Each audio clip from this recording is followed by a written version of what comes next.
Welcome to ToV Live. It is Valhalla time.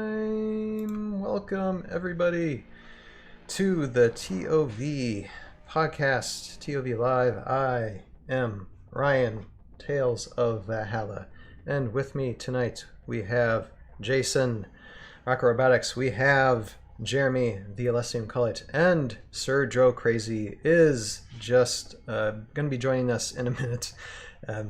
But welcome to the stream tonight, everybody. We have Wave 1, Revna's Wrath, from those guys at the New Generation Customs, and they dropped that last week.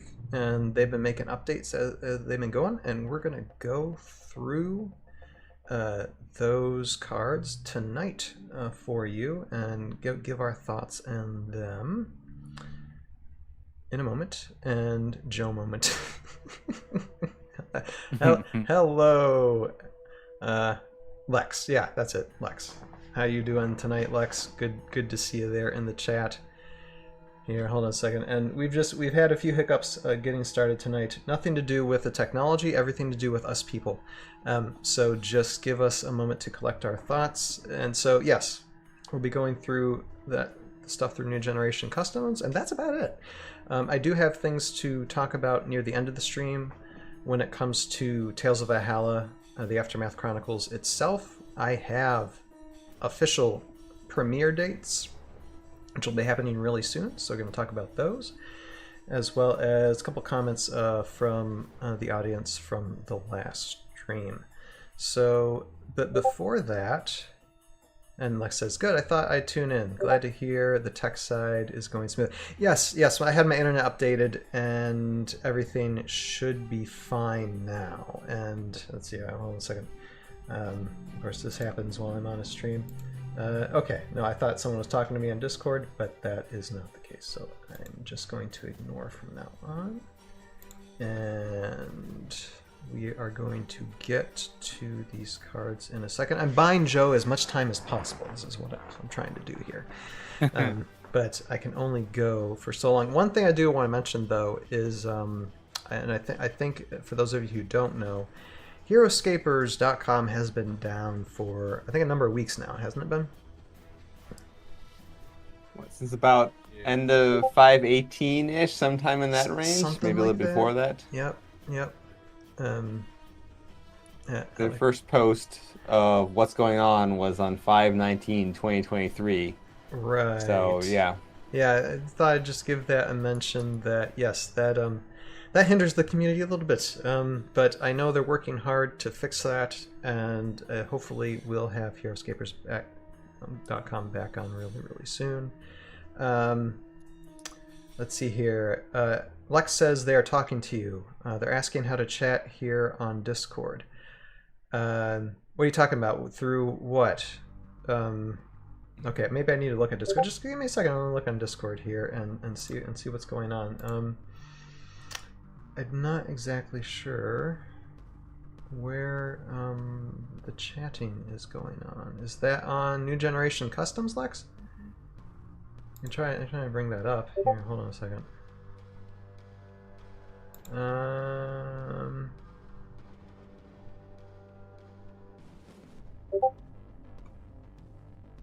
No, I don't see anything. I hear the beeping, but I don't see like the signal for anything.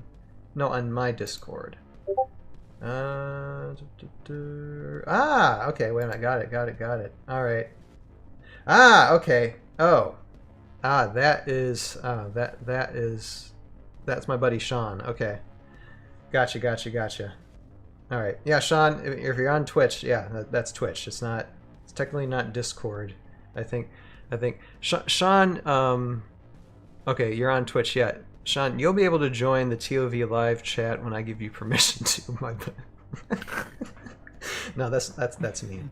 No, yeah, the chat, when I talked about the chat earlier, is how do you join on Discord?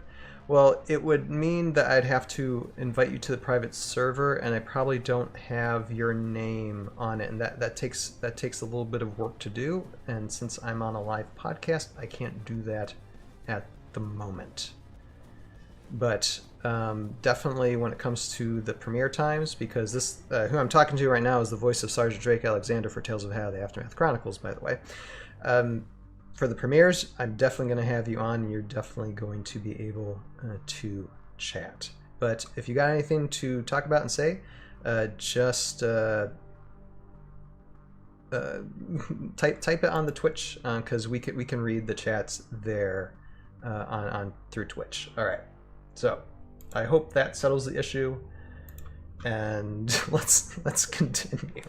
All right, and that is literally as much time as I can give Joe Crazy. So how about we just start leaping in to this new Generation Customs Wave 1, Revna's Wrath, and let's just browse first the cards themselves, the cards and the stats. We'll get into lore in a little bit.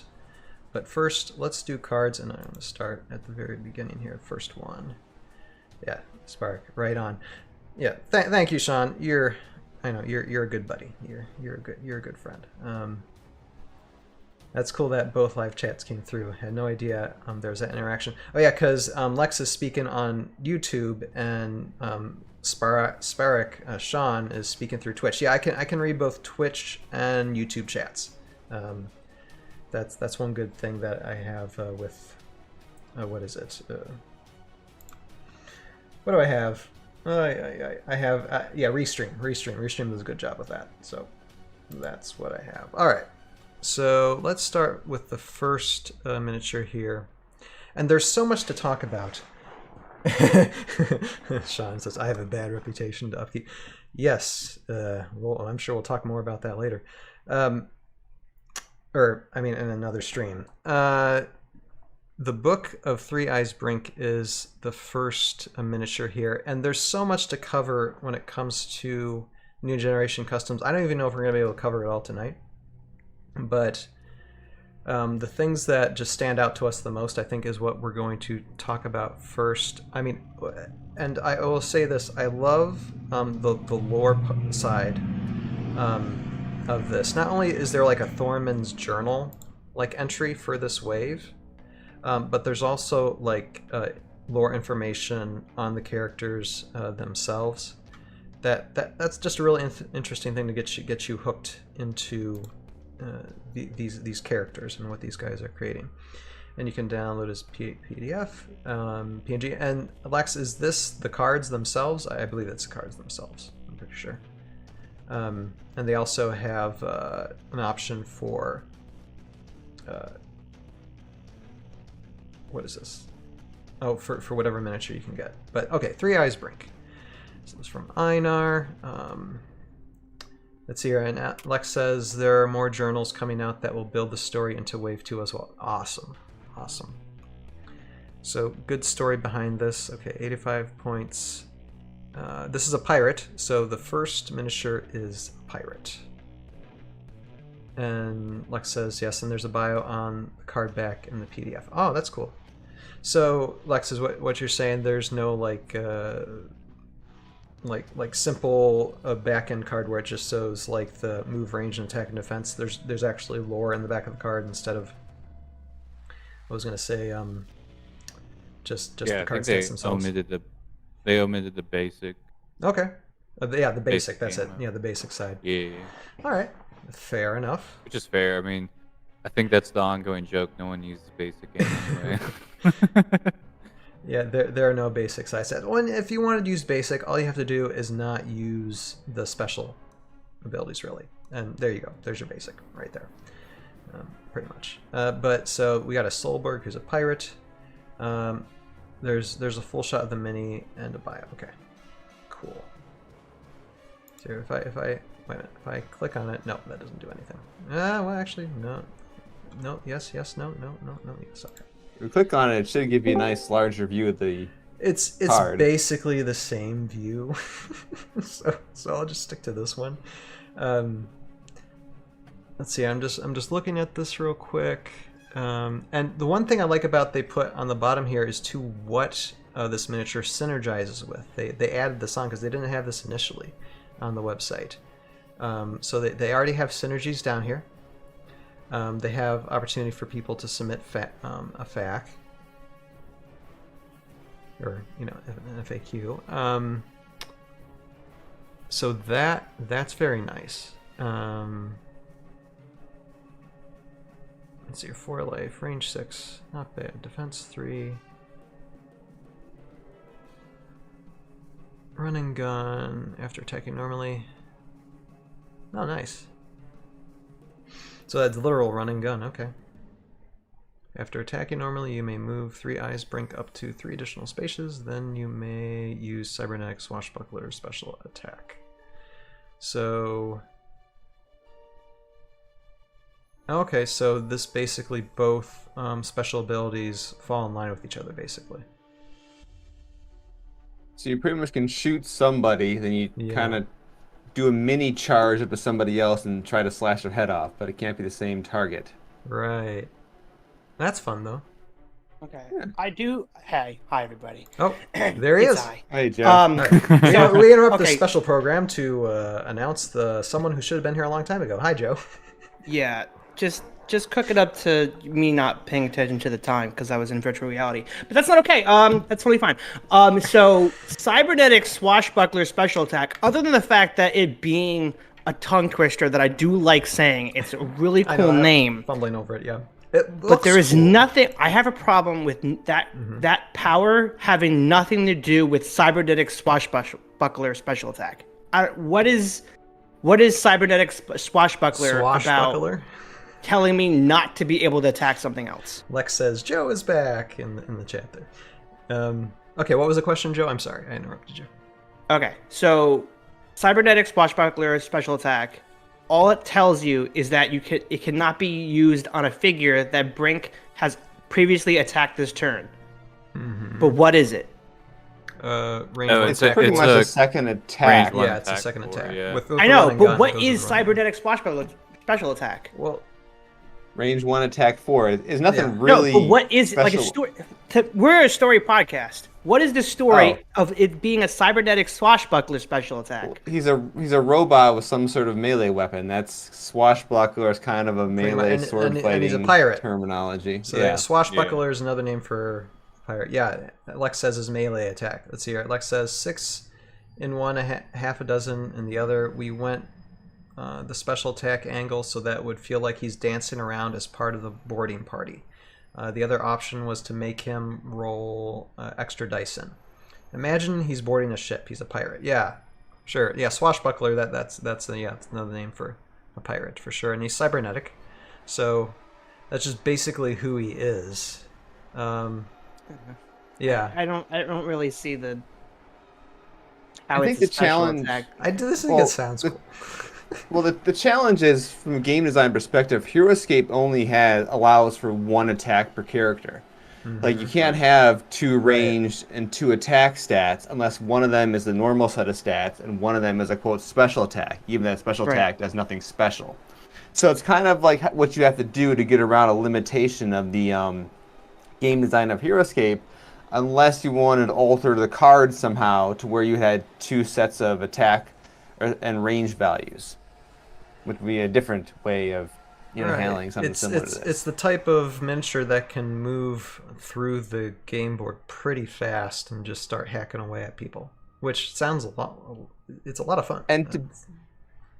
And by virtue of it being a special attack, it's technically weaker than a normal attack, because there's no special rules to buff it up, but it can't take advantage of certain bonuses that you normally would get with a normal attack. So it's what you got to do if you want to have 2 unique weapons on a Heroscape unit. Yeah. Well, I was gonna look up another character that's very similar to that.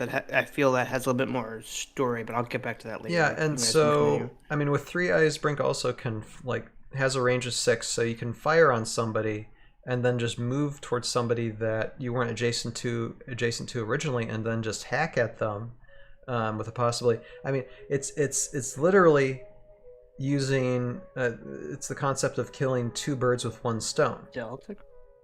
Which Deltacron.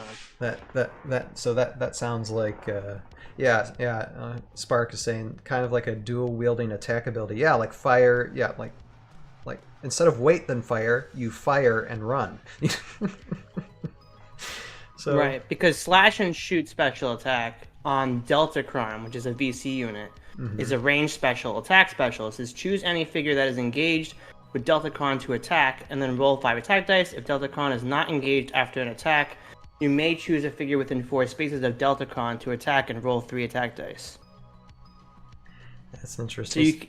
even with that one, you can kind of feel like, you know, you're slashing something, right? You're doing a melee, and if that melee did enough damage to kill something, then you're allowed to shoot. Where for this, I feel like it's the same exact thing, but Kind just of, worded same differently. concept, 2 attacks, different order. But it's not a pirate. It is not a pirate, but it is a Soulborg. Point taken. But no, I think it's an interesting concept though, because No, it's a great concept. Yeah. I just have a problem with it. just It the doesn't name- feel special. it doesn't feel special. Okay. Noted. And guess what? It's been nearly 30 minutes for this live stream, and we have We've covered- only got the one character. we only got one, so this is gonna be fun. All right, let's move on to the next one. Okay, this one actually, you know, I wasn't really interested, but after like reading through the special attacks, I'm like, MG, basically. So okay, take a crack at this name because I don't want to guess. Iwasha? Iwashia? No, Iwashia. That's. I'm gonna go with that. Now just to clarify to everyone that may not understand, this is an Age of an Annihilation character where Brink is a New Generation Customs Okay. newly created character. I don't know if Gotcha. that was fully explained. Okay, and okay, Lex says Joe has it right on the name. So what did you say, Joe? Iwasha. Iwasha.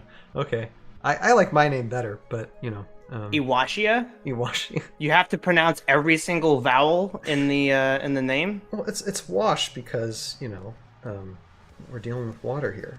It just I don't know I mean, it is a wash. Yeah. I mean, she does exactly what she does. exactly. So, Yeah, Lex says we had so much fun with this one. I imagine so.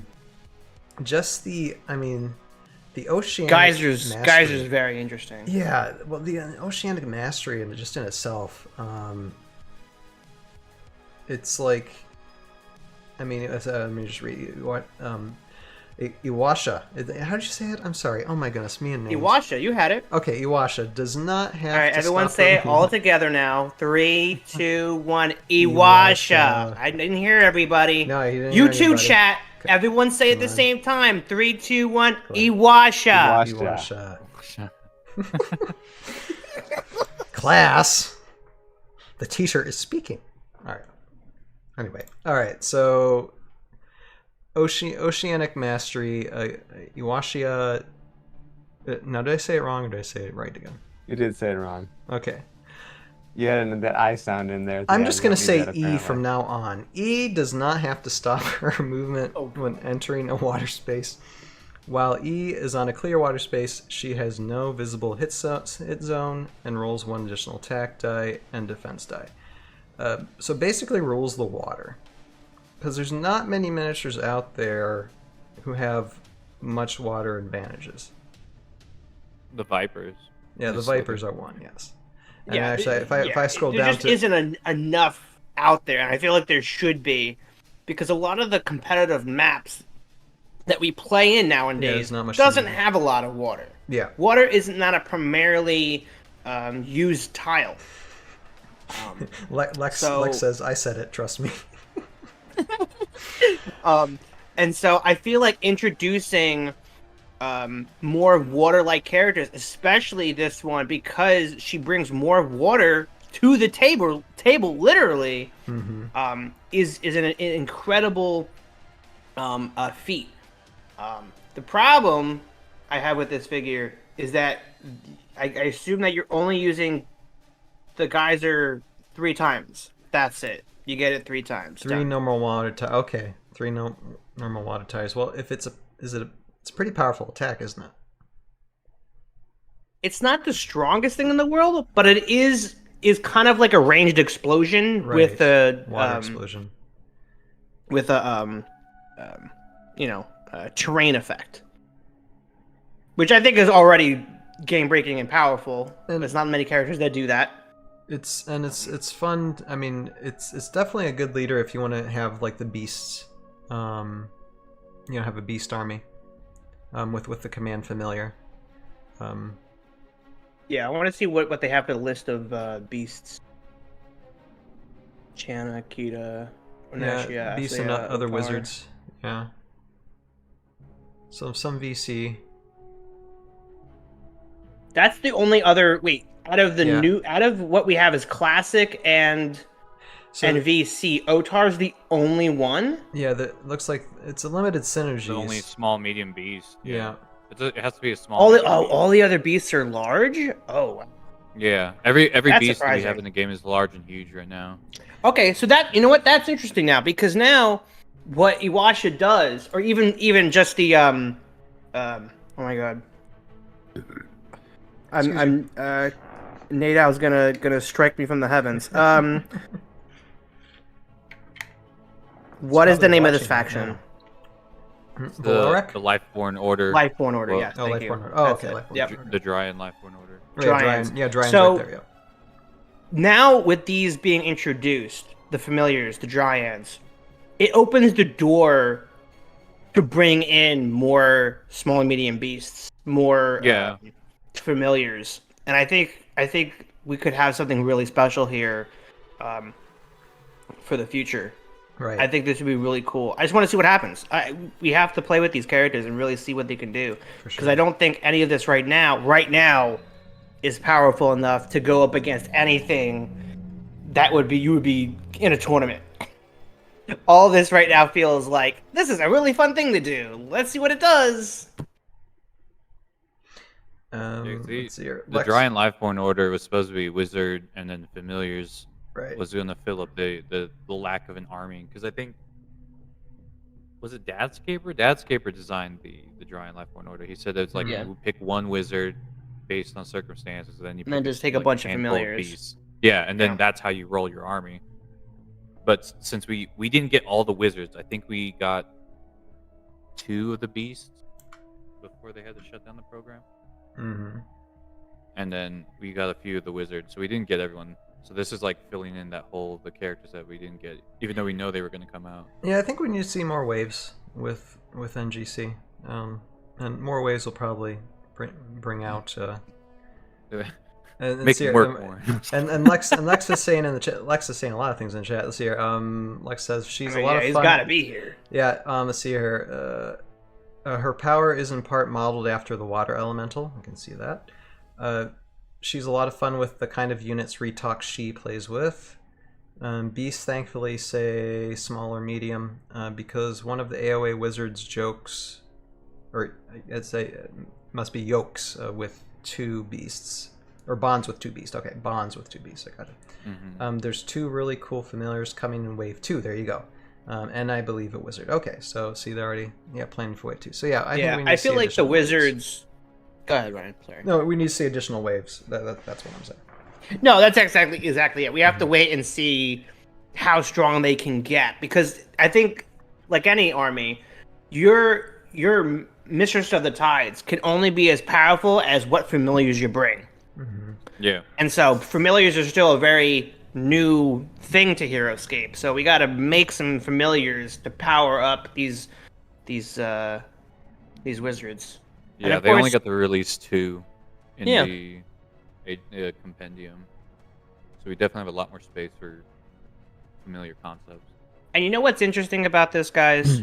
There's even with all the stuff we have for Heroscape currently, even in VC, there is still more to explore in the world of Valhalla, Oh, and what yeah. Volorak and the other Valkyrie generals can bring in for us to fight with. So it's really it is just someone unlocked the door. That's all it did. Yeah, you pretty much open the floodgates to imagine more things.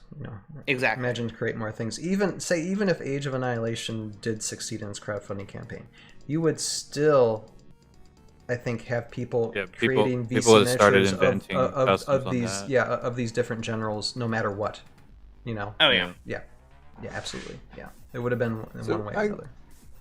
So I got a rules question. I've been reading through the Heroscape rule book here. Mm-hmm.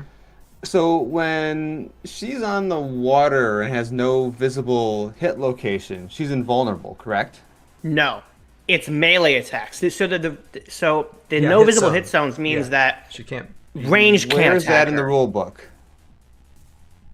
I don't know. Well, where the it's hit at, zone. but that's just how it's It played. says has no visible hit zone. A hit zone is where you're hitting somebody with a ranged attack.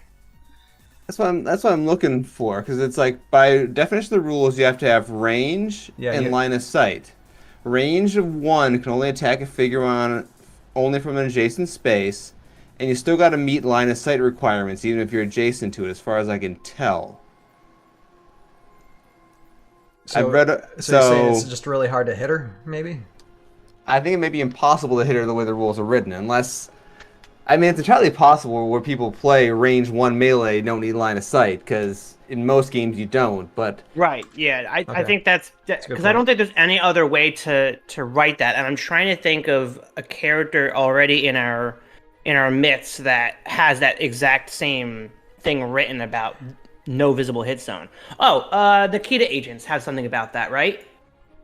Hold on. Probably. If we could go on heroscapers.com, this would be easy. No, to org. figure.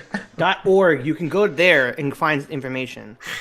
Nikita agents. Right. Okay. Org. Yeah. Heroscapers.org for Let's see. sure. Okay. Yeah. So. Lifesaver right now. Okay. Let's see. Yeah. Let's see here. Smoke powder. Yeah. Roll 13 wait or a minute. higher. Nikita agents you control. All figures you control that are adjacent to those agents are no longer have any visible hit zones for the duration of the targeting figure's turn. So, even though there's a time limit on that, Mhm. but no visible hit zones doesn't mean, there may be an FAQ somewhere. Yeah. I'm digging. I'm trying to find the rule thing. We have a few comments from people here. Sorry. Am I breaking the... Oh no, you're fine, Jason. No, that's a viable question. Absolutely. Yeah, Omnirisible on YouTube. That's the first comment. Thank you for the comment, Omnirisible. If I'm saying your name right, if I'm butchering it, I apologize. Says you don't need line of sight when you are engaged. Basically, Alexandros. Where does it say that? Lex says Estevara. Where does it say that? Okay, so that's all the reason I'm asking. Because and Rogue Ideal says the Nightwalker from VC. Forget its name has a similar ability. Okay, so who's the Nightwalker? Yeah, I'm not sure. Let me see under engagement. Maybe it's defined under engagement. But I mean, to the best of my knowledge, when it came to hit zone, yeah, it only dealt with range. Now, I mean, is the argument is that since like they're sitting on the water space and that can't be level with anything, so she'd be a level below? The argument that I'm making is that in Heroscape, there's no concept of range versus melee. There is simply a range number. Okay, so and we just interpret range 1 to be a melee weapon, whereas some games like 40K have a very distinct difference between melee attacks and ranged attacks. That distinction does not exist in Heroscape. Okay, so you're just wondering where is it written? I mean, I guess it's always been the understanding that a hit zone is from range. I don't know where that's written though. That is the question. Anyway, I got page 9 in the Master Game Guide, but that's like which one? Not the. Okay, page 9. So that is. Okay. But I'm just literally just okay. Pages. Oh. Wait one second, because Lex is saying that's not true. Range is different from melee because range necessitates hit zones. Yeah, I think Jason understands that. The question he's asking is where is it written for that? Yeah, where's that in the rule book? Yeah, Can you cite me a page? FAQ. Yeah. Example 16, eh? Yeah. At least that's what I see. I don't know if that's... Range and line of sight. And just for in between, we'll find that ruling. Yeah. For Geyser, all figures within one space of the placed water tile. Does that mean the actual water tile itself? Can you shoot that onto a character? If a character's on that space, are they also hit? Okay, Lex says Estevar FAQ, so probably something written in there. Oh, okay. It's a single see if FAQ in one character. Yeah, probably look on Estevar's card. I'm gonna dig. Good old Estevar. Estevar is. Yeah, Lex says yep. Yeah, it's on Estevar's card. Okay. That's interesting. It's a Cloud of Darkness. Yeah.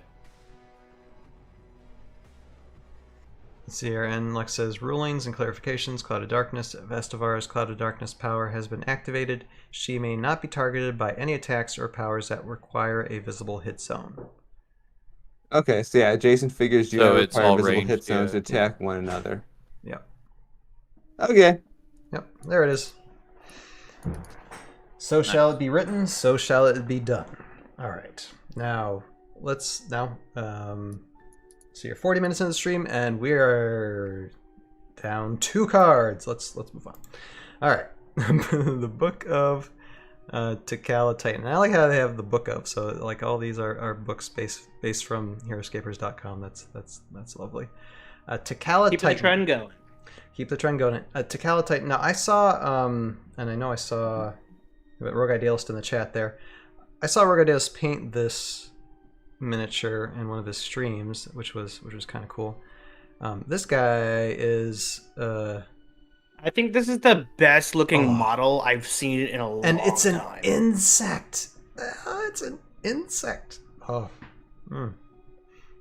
that is cool. So Takala Titan. So your trampoline stuff. This is. I read through this. This is basically a miniature that just charges through everybody, right? That's basically it. The most you're getting out of that though is at least 3 people. Yeah. Still, big battering ram. That would be fun. That would be a fun thing to do, like cinematically or stop motion wise. Though, just have a bowl through a bunch of miniatures. Absolutely. That would be fun. But we're talking about the game itself. So let's see who this. Okay, just a couple of synergies. Yeah, I mean with the spiders, of course, with the predator bonding. Okay, like Amberhive protectors. And hey, I got those guys. So I got spiders and protectors. So this would be a fun one to use probably with the armies. With those armies, yeah. 155 points. What do you think about the points with that though? Is it too high? Do you think? No, that seems about right. If anything, probably no, that sounds about right. Okay. 155 is good. Okay, with 7 life, yeah.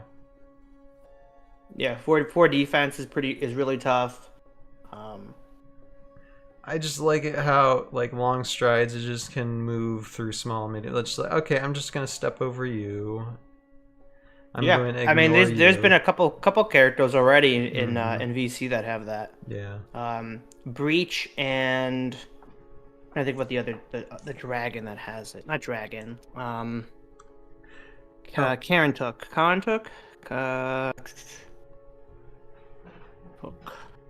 And Mara took. Okay, so can I just say one last thing here in case anyone is curious? yeah, go ahead, The Jason. official ruling on that is the version 8.4 FAQ from August 2008, in which there is a question at the very bottom, which reads, "Do you need line of sight when attacking an adjacent/engaged figure?" The answer is no. Once you are engaged with the figure, you do not need line of sight. There you are. Nice. So it is not Estevar's card, as this document is the official ruling. Okay. Perfect. No, that's good. That's good though. At least that's good information for those that might. So it's not in the main rule book. It was added a couple years later because the main rule book implies that there's no difference between the two. Yeah. Okay, that is all. All That right. is resolved. Resolved.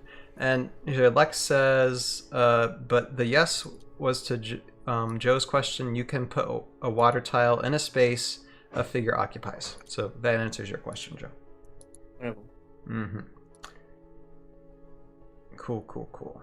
All right, so Takala Titan, big brute. Anything else that you guys can see with this? I like it. It would be fun to have with my insect army because I'm getting myself an insect army for sure.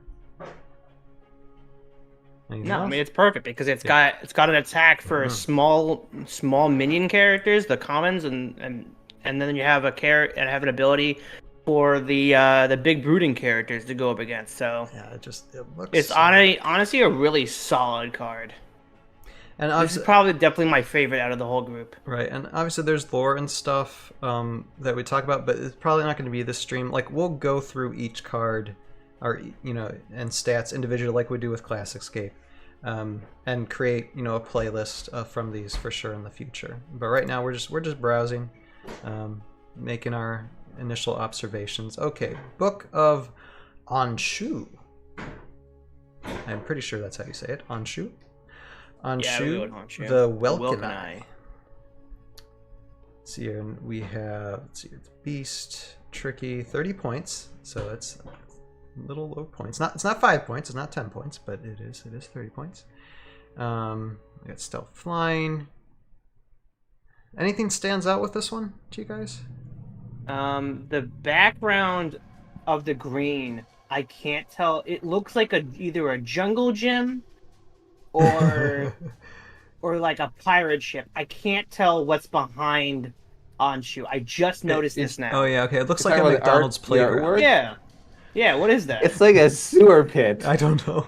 Okay. It's a I sewer. can't tell. It's supposed Lex, to be what is this? What is happening here? So I mean, you can make arguments whether McDonald's playground is like a sewer pit, but Yeah, it depends on where you're going. Is that a Chuck E. Cheese? What is this? Open it up. It's like there's a tire, there's a pipe, but a rafter, kind of like metal grating in the ceiling, some other pipes hanging down. It's like a bunch of netting. I don't know. Let's see here. Oh, Lex I says bet you Valoric it's like is a crafter. wolf. And a wolf. Oh my god, like an owl enclosure, like a cage. Maybe. Lex is saying Valoric is a crafter. So arts and crafts Yeah, scattered all over the place. Maybe? Oh. Yeah. Yeah, the background is an Interesting. industrial maker space, basically. So, Okay. so Valoric is obviously someone That could who work too. plays. What's the game? Come on, Joe, you play it all the time. What? Siege? Minecraft? Minecraft. Thank you. Okay. Yeah. Valoric would be into Minecraft is like a it comes in waves. Mhm. You play for 3 months, you stop for 3 months, and you come back to it in 3 months.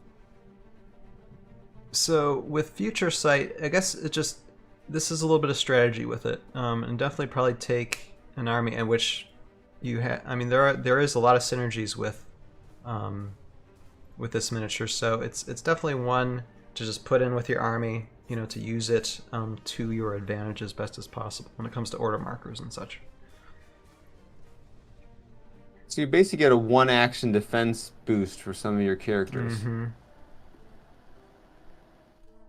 Okay. Yeah. Simple enough. Sure. Now, is Anshu an original NGC, or did Anshu come from AOA? I believe Anshu is That's- AOA. Okay. Yeah. I believe so, 'Cause yes. They revealed a few names, and then we only got 2 of the cards for them, but there were supposed to be others that were supposed to be released. It is a beast. Yep, it is a beast. So yeah, Yeah. Anything beast and Dryan is going to be a familiar most likely. Right. Okay. Gotcha. Yeah. I just don't Anshu is a know familiar. if this It is wasn't a AOA. figure that would be worth it for your army. I guess it depends on what type of army you're making. Probably specific Dryan lifeform Yeah. stuff. Like if you're working with Dryan specifically. When it comes to order markers, you're gonna have to know what you're doing. It seems like this is a special ability to. It's like you really got to study it, and you got to match up your other army miniatures really well with it. Yeah, that's what I think. Yeah, it's What's in very, your very guys'? specific. So here, Lex says Anshu gets to shoot Vorno. I don't understand that. Is that an inside joke that I don't know about? No, it's the other. Revna the It's Bramble the other familiar. Okay, you're joking. Okay, I got it. I figured it was a pun, Lex. I figured it was a joke. All right, okay. Well, speaking of Vorno, let us move along then to this. Oh, how hideous! Vorno, if I'm saying that right, Vorno the Bramble Tough. Yeah. One more clever little thing. Sorry about the previous one. Sure. It's until you reveal a numbered order marker. So if you reveal the X, wait, never mind. No, an unrevealed order marker. I guess so, because if you have something tricky you can do with the X order marker, you can potentially get 2 turns of defense bonus. So there's some characters that can do something tricky with the X order marker. Anyway, sorry, I'm going back in time. You're only looking at one unrevealed order marker. No, for the second part, until the next time you reveal a numbered order marker, because some of the characters in the game can mess with the X, and you reveal the X and it does something. No, yeah. It depends on whether they can go with this. That's what I'm saying. Like some of these rules with the miniatures probably could go well together, maybe possibly. Yeah, some of them. Find out. Yeah. Like I said, it's a lot more strategic type thinking, as long as the game plays. They also could be thinking ahead. They know what's coming out 3 waves down the line. So you gotta have that type of mindset, which is fun for a lot of people. So people try and meet up to that challenge. Anyway, okay, Lex is thank you. Hooked on Phonics worked for me. If anybody who lived in the '90s understands that reference, Verona. If I butcher it, again, I apologize. But let's move along. Okay, the Bramble Tough. Let's see. This is another beast. So if this is a beast, is this AOA too? This is AOA. Yeah. Okay. This was Rakshot's familiar. Okay. The miniature that they have in picture is I would say is the most hideous of the bunch, but we're gonna actually get some more hideous things coming up actually that I'm just like, whoa. But this one, let's see here, drag along. So basically, instead of picking someone up, you take a miniature and just drag them along with you, basically.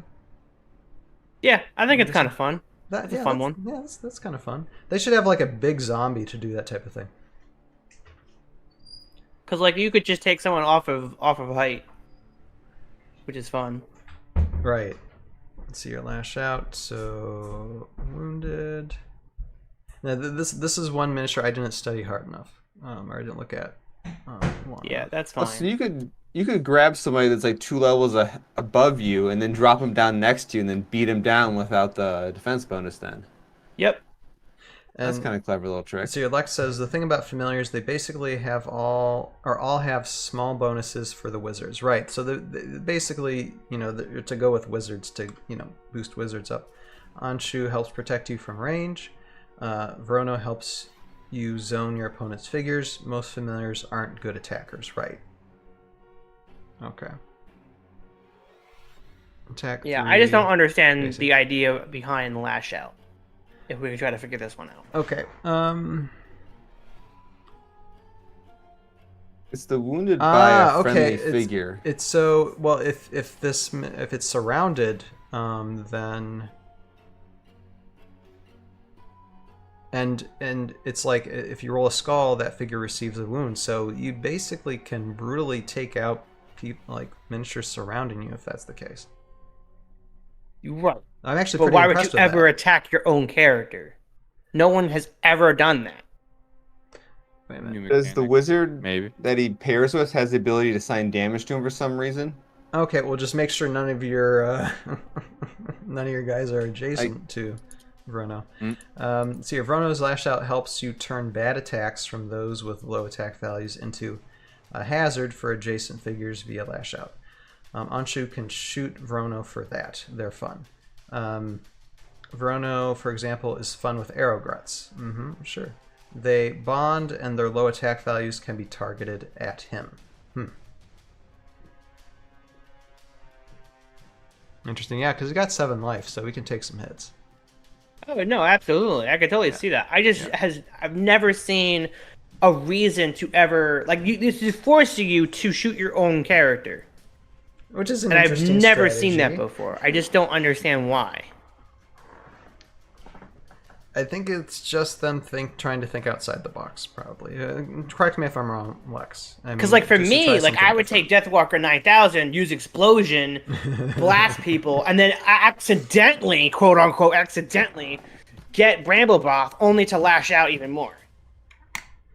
That's the only way I could see that being, like, you know, the most beneficial. And Lex says it's an unblockable attack die. Yeah, and that's what I thought too when I read the lash out stuff, Lex. So that is a nice thing. But let's see here. Yeah, wounded by a friendly figure. So basically, you can take Vrono, and wait a minute, Lex. Let me ask you something. Does lash out? Can you do it? You can do it even if Vrono doesn't have an order marker on him, right? Yeah, it's literally yeah. Yeah, there you go. Okay. That is fun. I think that is fun. Like if he's got 7 life, you put him in the middle of an army, and then you just start wounding him, giving him a wound or two, and you're basically taking out the army with Vrono just right there in the middle of it, just ticking him off with wounds. Yeah, Lex says correct. Yep. It happens no matter whose turn it. That is, I think that's actually really cool. Vrono, for example, kills things like Sentinels of Jandar, or Yandar for those Fennec people out there, and DW9K easily. Deathworker. Yeah, I can see the potential and how fun this could be. Mm-hmm. I don't know, Joe, if your mind's changed, but I mean, I like it. I get it. It's too new of an idea for me to wrap my head around it yet. Because I know you can attack your own characters, but no figure has ever said, "Hey, shoot me." It's never been a good strategy, but this one is kind of breaking new ground with this. So that's kind of cool. No, all right, that's fun. All right, we're an hour into this, and we are a little more than halfway through. Oh my god! Why do you care about time so much? You're worried about your editing, aren't you? A little bit. Well, I mean, it's not going to be. This is just going to be one lump thing, basically, because I think tonight we're just going through the cards. Yeah, I think so. But no, I mean it's fun going. Like I said, we will get a lot more in depth with these miniatures in future podcasts too, because I want to explore these individually. I want to explore the lore, who they synergize with, to give everybody a good idea how to use them for their armies. But I do want to get to the next one because these are the ones I'm most excited about. So you have to indulge me this. But anything else you guys want to say about Vrono before I move on? I'll give you guys that opportunity.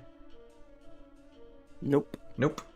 Jeremy, Let's anything? Get back. Let's get to Revna.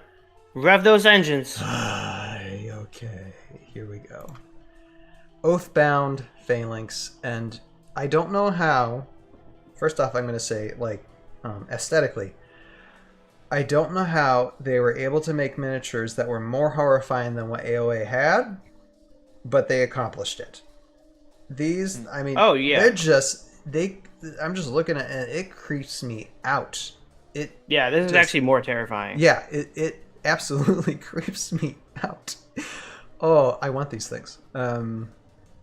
So, and obviously, Oathbound Phalanx with Oathbound Legionnaires, they go together. Let's see here. Lex says, if I'm talking too much, holler at me.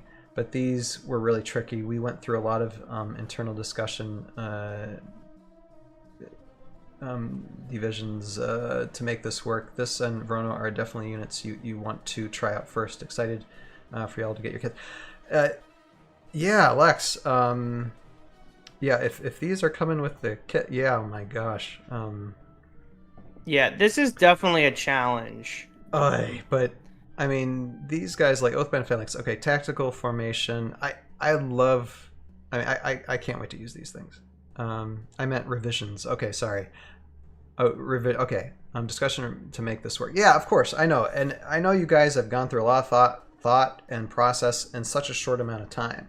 So it wouldn't surprise me if you guys make tweaks on things in the future either, just because everything has come out quickly. So that's completely understandable. And Lex, you are fine to comment as often as you want, sir. You are okay. All right, tactical formation. Oathbound Phalanx does not start the game on the battlefield. It must be formed on the battlefield by Oathbound Legionnaires. This is the fun thing. Oathbound bonding for the whole game. After revealing an order marker on the Oathbound Phalanx, you may immediately take a turn with your Oathbound Legionnaires. You just want a bunch of these guys on the battlefield. And Lex, I hope that if you're sending... this is just me. But if you're sending me Phalanx and Legionnaires, I hope you're sending... Wait a minute. I'm moving this down.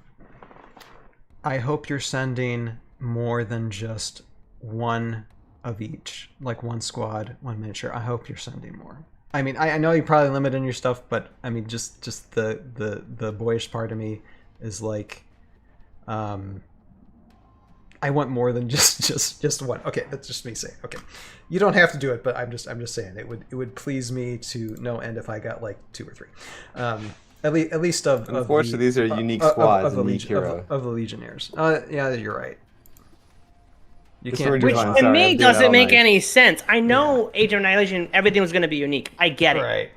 But for this type of character to exist, it feels like it would make more sense if it was at least for the for the Legionnaires to be common, and then these to be the Oathbound Phalanx to be unique. Right. I'm sure there'll be other miniatures to play off them though. But let's see. Rogue Idealist says, "My wife saw this model on the counter and started screaming, 'What is that?'" Yeah, and 50 points too for the Phalanx. Let's see here. Okay, break apart. Each time the Oathbound Phalanx receives one or more wounds, you must ignore those wounds and place an Oathbound Legionnaire from this army card onto the same level or lower adjacent space or destroy it. If there are no remaining Legionnaires on this army card afterward, the Phalanx is destroyed. So now my question is, and I think it might be moving on, how many Legionnaires can you have to a Phalanx? You have 2 or more. Two? Say what? Oh, 2 or more? So yeah, it's on the form up ability in the other card. So technically you can have as much as you want? You could. I would do 3 in 1. That would be my preference. So, meaning you have 1 Legionnaire on the board, so you can still bond with it, and then 3 as the Phalanx. Okay. Yeah, and I see 4 Legionnaires to the squad, because these kind of go hand in hand, so I might go back and forth on these things. But see here, Alexa's saying, "I'm sending you plus Joe all the wave 1. Unfortunately, I'm just sending 1 Phalanx because..." That's okay about Phalanx. I'm just talking about Legionnaires probably. But because we needed some help on that front. That said, there are some folks in the Discord who print these by commission. Okay, yeah, and that's fine. I mean, it's okay, Lex. Whatever you send, I will be a happy camper. There are 4 Legionnaires in the squad. Yeah, 4 there. And let's see here. Form up, climb. Once per game, before attacking with Oathbound Legionnaires, you may select 2 or more adjacent Oathbound Legionnaires you control. Form up. Replace 1 of the selected Legionnaires with your Oathbound Phalanx, and place each selected Legionnaire onto the Phalanx Armies card. Okay. So I've got a simple question. Just, do you have to purchase both cards for your army? Yes. They both have 50 points in the bottom. Yes, okay. It's 100 points for this whole combination. Yes. Which I think is really fair. It is. What's interesting to see what would happen is how many times can you summon the Phalanx? That's what. You no, you can't. You can only do it once. Once per game, yeah. Once per game, yeah. Oh wait, where's this? Never mind. Oh yeah. Or once per game, yeah. So which is interesting because now, that's why I'm saying like if you do form up, do 3 on the card, so you give it life of 3. Instead of having it a life of 2. You still want to have bonding though. That's the. Oh yeah. Because if it gets hit, you ignore the wound, take it off. So it's still alive. Like you still have a full life thing essentially. You just give it. Oh my god, what are the demons? The Mesodemons? The mesodemons. It's like their blockable ability. Like you take the marker off. Exoskeleton. Exoskeleton. Yeah, thank you, Jeremy. To block all damage. So you want to give it at least 2 on there, or at least I should say at least 3 on there, to give it essentially a life of 4. That would make more sense. Here's what they synergize with currently. Okay, Marcus Decimus. Okay, oh that's right. Yeah, so they'd be fun to play with. Yeah, the Roman miniatures. Yeah. Yeah, that's right. Yeah, and Ataraxis too. And I got myself an Ataraxis miniature that I need to base, but she's pretty much ready on my end, so that's gonna be fun. Yeah, I liked these when they were announced in AOA, and I like what NGC is doing with these guys here. Yeah, I'm just initial observation.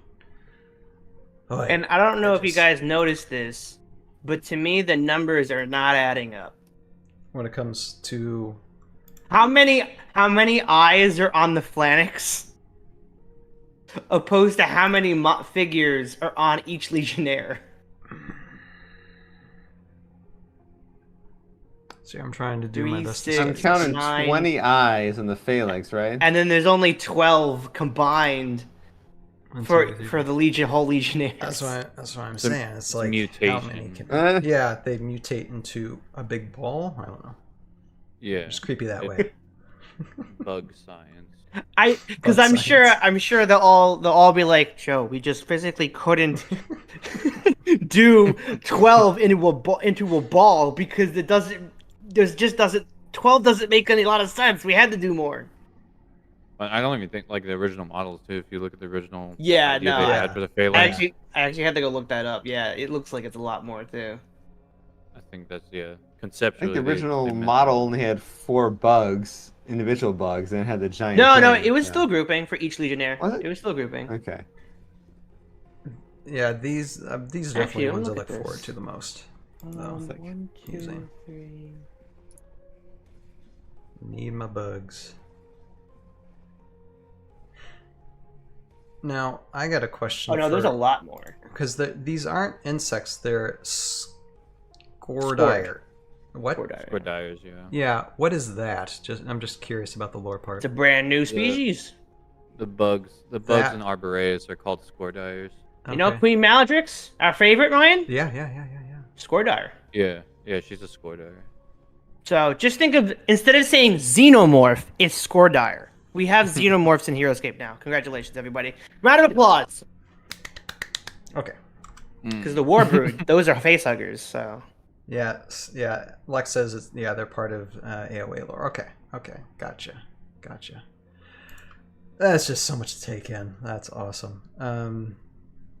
Let's see here. Lex says here. I'm just catching up with the chat here. The real answer: Legionnaires and Phalanx are all made out of one free model. There you go. Here's a free model, and we're going with that right now. Okay. And Kayutsuki, hello Kayutsuki, says, I appreciate it. Log in and download the free model. That's no good. Let's see here. Another day. Kaitsuki says, already printed them all, just have to assemble. Cool. Let's see here. Yo, can you believe I'm on the Hasbro Pulse? See here. AOA Lex original says, I'm thing? surprised you didn't look at the card back just to see the zoomed in bug ball. Which card? And I don't know how Oh to no, look the at... Phalanx, the back. Okay, Phalanx. You can Let's see here. yeah, the PDF. You download the PDF. I don't know if Ryan can do that. On the show on the fly. Let me try. I mean, it'll download and then it'll do some things. Yeah, no, that's a cool picture. Let me see what it can do here. Boom. Okay, there it is. And yeah, there it is. Yeah. Okay. Yeah, no, I've seen that. Yeah, no, it's like I said, it just creeps me out, which is It's just literally so, terrifying. It's so nice. All right, let's see if I can I zoom mean, that up. No, I can't zoom it up. It's like compared to these things here, the original guys from Age of Annihilation almost look like cute, cuddly Yes. plush toys of Yes. insects. Well, you know what? They're just a ball of teeth. Like They are, they're and just like it's- little. They have little like chompers. the legs. They don't even added look that onto it just- terrifying. They look Yeah. they're so weirdly proportioned in the original Age of Annihilation figures. They do look like they're like plush animals because they're so weird. Yeah, weird sized things, legs and teeth and things. Ay, ay, ay. Yeah, Jason, if you're on that Hasbro Pulse website where you're looking Mm-hmm. at the models, look at the names. They're the Legionnaires and the Oh, First they Ring are Honor swapped, Guard. aren't they? Yeah. So even now, still finding mistakes. I don't think anyone cares anymore. Nobody Yeah, cares. they didn't. Their editing. The editing team was. The pain is Okay. still fresh. It's still fresh. It hurts actually a little bit just going through this, but it's okay. It's all right. All right. So, anything more about these guys we want to comment on before moving on to the we're legs? time to go. We gotta go grab our flight. We gotta what? Our flight. We gotta Right now? go to France. We gotta go to France. Nice. What are you talking about, Joe? Oh, It's- that's it's- all right, Miss a all right. memo. The next character. I'll call you when I get there. Nice. I... All right, you pronounce the next one. Go ahead. Oh, okay. I see what you're saying. All right. Now I There get it it. Okay. Okay. We got there. We got there. He, Okay. you know what? You know what? His ticket is a little delayed, and it was on layaway. You know, I'm less tired than I have been the last few weeks, which is great because I mean, what I'm going to talk about in a little while, that the Aftermath Chronicles Tales of Valhalla is nearly done, so there's less work to do. So I do have a little bit more sleep, but still, things go over my head. Okay, yeah, okay. Do you want me to really have some fun with this name? Go ahead, do it. Because I will. Uh-oh. De la Pucelle. Interesting. That is not where I went with that one. Interesting. And that definitely sounds more Italian. It Yeah. does. I don't know. I'm does, totally yeah. insulting my French ancestors like crazy. I know. It's like I have I have French blood in my veins, and I cannot carry an accent or understand a thing. So, yep. Wait, I want to go to Google Translate, and I want to see, not translate, but like how to pronounce that. I want to go find out. Now, is the Y silent? Dalla Pucelle. We could just spend an hour working on this. Okay, Lex says, we honestly thought more people would pick up on the De La Pac, let's just put it that way, being Joan of Arc. Yeah, because it's a female. Okay. So a historical figure right here. Now she, let's just call her Day. I'm just gonna call her Day for right now, because my French is awful. De la Pucelle. Yeah. What It's Joe that. just said. What Joe just said. Figured it out. And I think I said that. That's what I said at the beginning. I just said it No, very you said terribly. Pucelle. Did I say Yeah. Pucelle? Okay. Yeah. Okay. De La Pucelle. Okay, I said it in my head right. Let's put it that way. All right. Yeah, I mean, when it comes to historical miniatures, now this was not an AOA, right? This is This No, is- this is NGC NGC original. Yes. okay. Which is awesome. and Once again, yes. they're picking some awesome models for Heroscape. This And- is an awesome model. I'm talking to those who are listening to this via like Spotify. If you go to the newgenerationcustoms.com website, they do have like downloads of the cards, and they also have like ways to get the figures. I mean, they just got tons of information. Just go ahead, go to their website and just look it up. Because I know us talking through it, you're probably just thinking, what are you talking? What is that? Just go to their website and look. Enjoy our company though while you're listening on the Audiosphere. Okay, so Jandar, let's see, 110 points. Human champion. Another one to add to the list. All right, there it is here. All right, so synergies. Okay, so just basically a lot of Jandar synergies. And Kaitsuki says, also, hi Ryan, I'm about 3 minutes behind the live stream. LOL. Oh, okay, probably so. But yeah, Kaitsuki, always love seeing you there on the chat. Glad to have you here, even if it is 3 minutes behind. Okay, Vanguard 2. While you have only one revealed... Okay, day rolls 2 additional attack. Okay. Interesting. So basically, you have a chance for her to just strike and strike hard. Each time I figure with Vanguard. Yeah, with Vanguard. Yeah. That's how I saw it.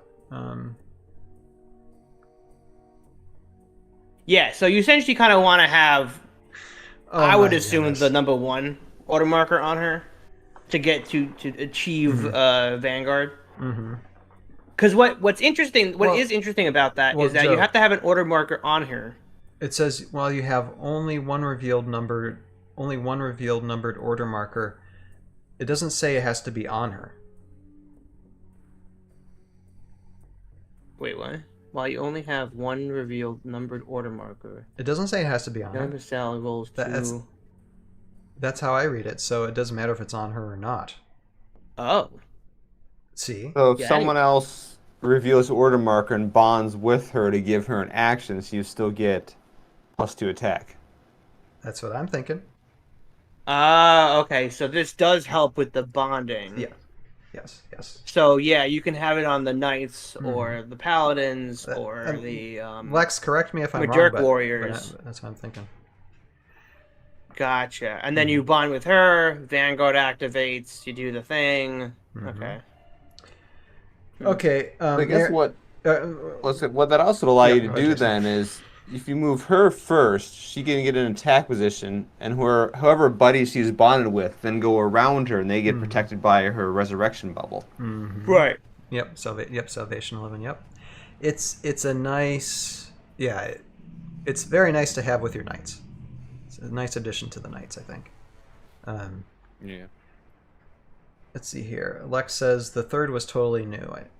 Okay. Lex says our 3 new units were deliberately chosen. 1 to show we want to do new stuff with AOA factions. 1 to show we want to do new stuff with historical spaces. And to expand old factions. Third was totally new. But yes, she doesn't need the odor marker for Vanguard. See, there you go. Yeah, that's what I figured. So yeah, I like that. That's kind of fun. Let's see here. And Marion says here in the... Okay, so I'll try to do this. Hi, Marion in the chat says, Ryan, comment. Allez-vous? Is that how you say it? Allez-vous? Okay. There, okay. How do you spell that?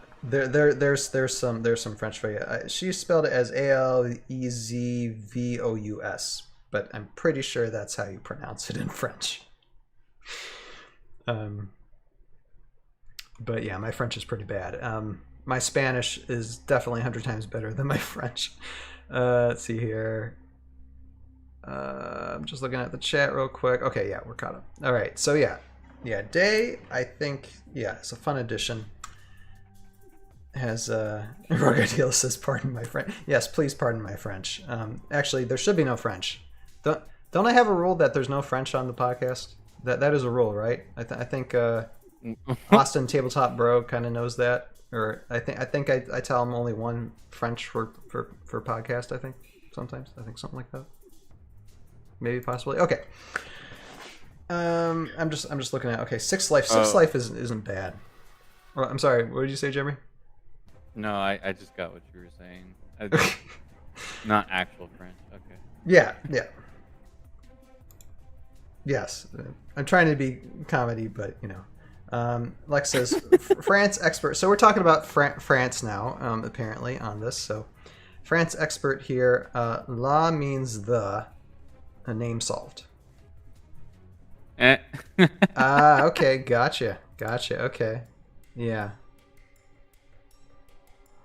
I'm gonna have to look in a dictionary when this podcast is done and look this character up, so I know. Okay, this is in French. What does it mean in English? And we got French. We got French and Spanish going on in the chat here. Anyway, where was I at?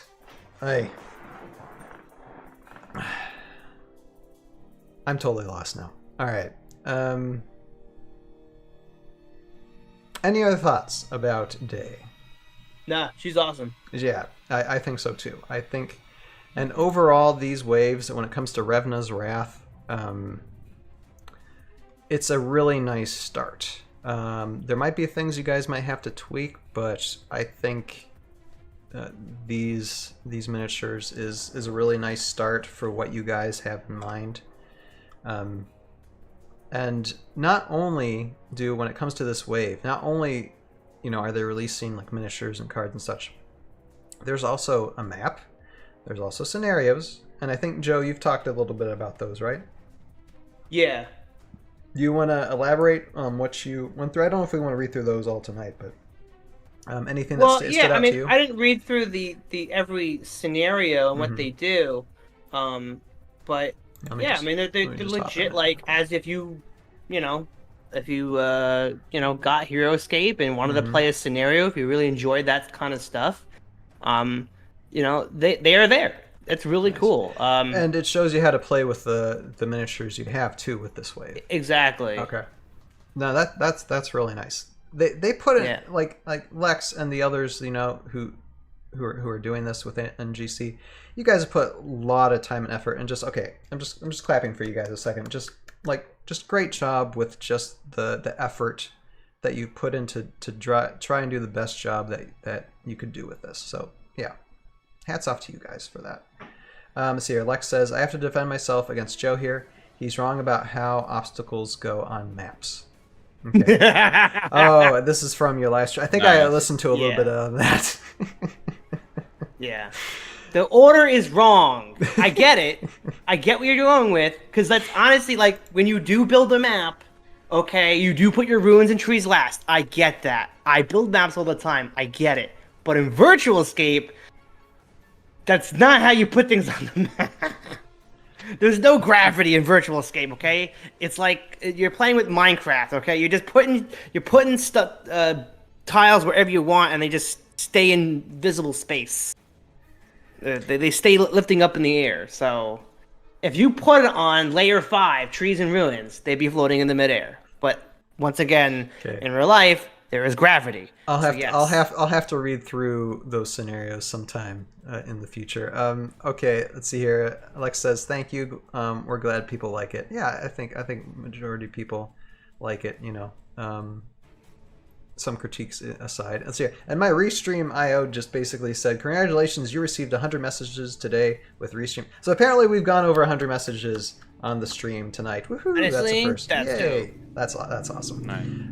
Lex says, so Joe is right that people use Virtual Escape the other way, but the official Scape supplements, and he has that in bold, list them the way we did. Okay, I stuck my tongue out for you, Lex. I put my foot in there just to make sure that I gave that clear message to Joe. And he says, so we did it that way for the continuity. Okay. I don't know anything about this, but I'll take your guys' word for it. All right.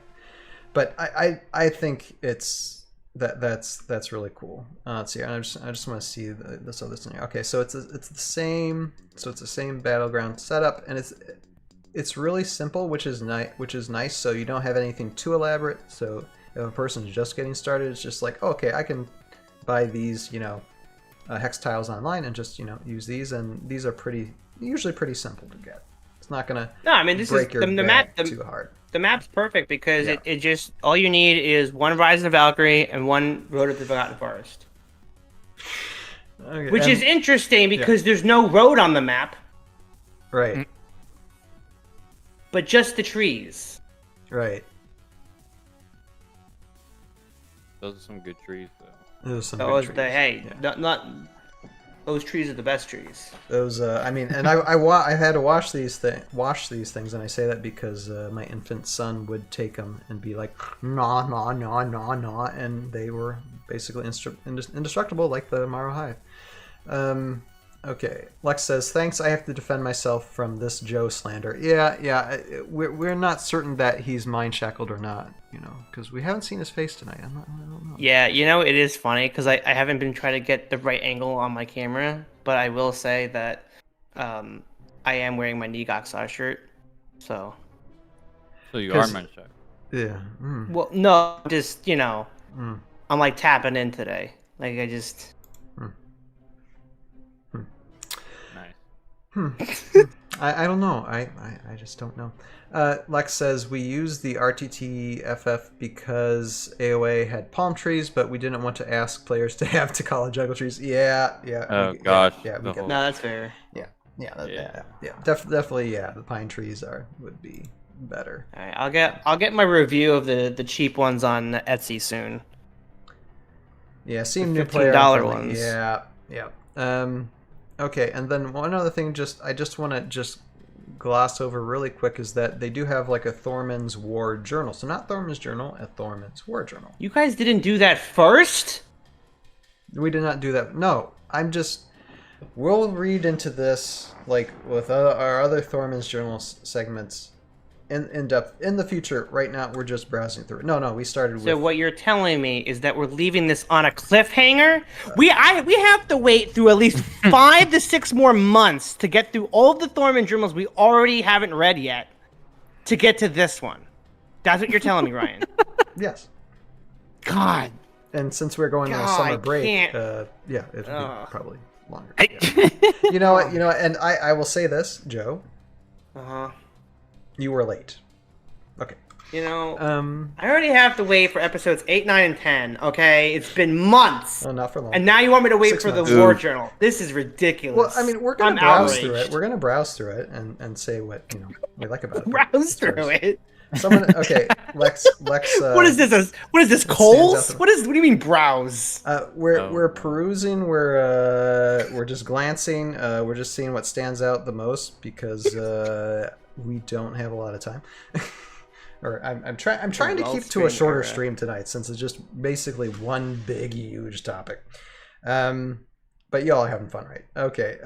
Lex says someone actually tried to trump us on the Thorman's War Journal. They claimed we had a plot hole. Was hoping to see if y'all had the same objection. Well, we'll go through it. Let's see here. A nice Rogue Ideal says a nice pre. We're just moseying through this. That's how I'm feeling right now. I'm getting off the high of actually finishing 10 years worth of work. So I'm pretty good right now. So I'm just like, yeah, let's just just whatever feels good, man. I'm in a good He had mood. his ginseng tea tonight, didn't he? Actually, I am out of energy drinks right now. I haven't had energy, like my energy kick, for like a week because I ran out and it hasn't gotten in the mail yet. So I should be really grumpy right now, but I'm not. It's that natural high of actually accomplishing something pretty darn great. I was about to say the other D word, but I don't want to use my French on just that simple swear word. Okay, Thorman War Journal 74. Let's see. Let's just take a look through this.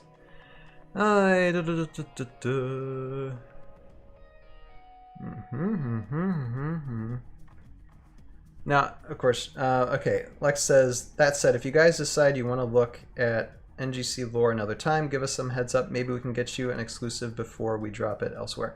Yeah, that's fine, Lex. Since we're actually more of a lore side. I mean, we got casters of Valhalla who go through all like the details of like what is it like championship stuff and how to play the game, and we kind of do. They actually look at the cards and the powers and the stats, just like what we did tonight, right, Ryan? Yeah, exactly. Yeah. Because I thought this podcast would go totally a different way. Oh well, I mean, if you were early, maybe it would have. I mean, we just You're like not to wrong. argue about things. You're not wrong with that, honestly. This is what happens when I have full helm control. We go off the rails. Yeah. Oh my Ugar. I miss you, Joe. I miss you. Okay.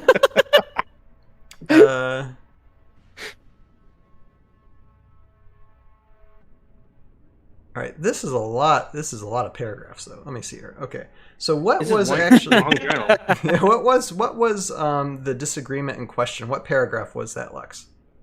Maybe we'll just go through that one. Yeah, we'll go through that one. Yeah. Yeah. Let's see here.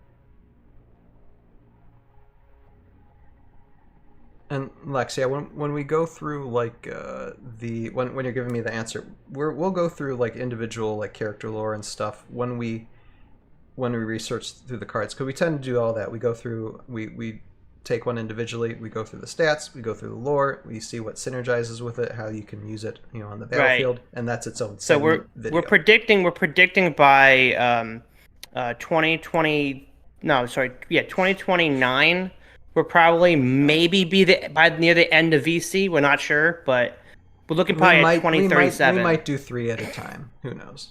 For like, if it's just a normal podcast, or it's just us 4, or if Ben ever shows up again, 5. We might just go 3 at a time. Who knows? Or we might switch it up. We might change it up to where it's like, oh, we do classic this week, but we're gonna do VC or NGC, another week. So yeah. There are ideas. There are things we can do. All right. Okay. So let's see. Alex says paragraph 2. Okay. Let's see. Okay. Yandar and Uller both. Okay. Sorry. Yandar and Uller both speculated that the power of the wellsprings that grants visions of the future could perhaps be harnessed to send messages to fellow Valkyrie in the past. Oh, okay. I see. I think I see it right away. But neither could point to any evidence that such an idea may ever be practical. They debated and pondered about it for some time, and only when they had exhausted themselves contemplating the magic of the wellsprings and how they might be used for communication did the Archkyrie Vidar, silent throughout the meeting up until then, lean forward in his chair and speak. You waste your time with it. Actually, I'm not going to read this. Jeremy, you read this, because guess who is the voice of Vidar? That is Sir Jeremy right there. So you go ahead and read that quote. I gotta think of how it's been so long. Oh, just wait till you hear how you sound, how your character sounds. I altered it a little. I mean, you can still hear you, but I tried to make him kind of a mechanical type, general. Nice. Yeah. Love it. All right. You waste your time with this line of thought. The wellsprings grant us many things, but do not mistakenly assume that we have any real command over them. I see the paths to the future more clearly than you, and I see no path in which the wellsprings give without taking more. Before relying on their power, we must first consider other alternatives. Okay. So, it's my guess that okay, Lex says we have a reason, but the objection was, why didn't they just use Inar's mirrors? Okay, which was a nice catch. Love how serious people get about the lore. Oh yeah. I've had a few comments when it just comes to like Tales of Valhalla, and I'm just like, hey, this isn't canon. This is just me having fun. Okay, Jeremy, do you want to explain the mirrors? Yeah. So. They're talking about when they first encounter Einar, or when they first introduced themselves to Einar as emissaries.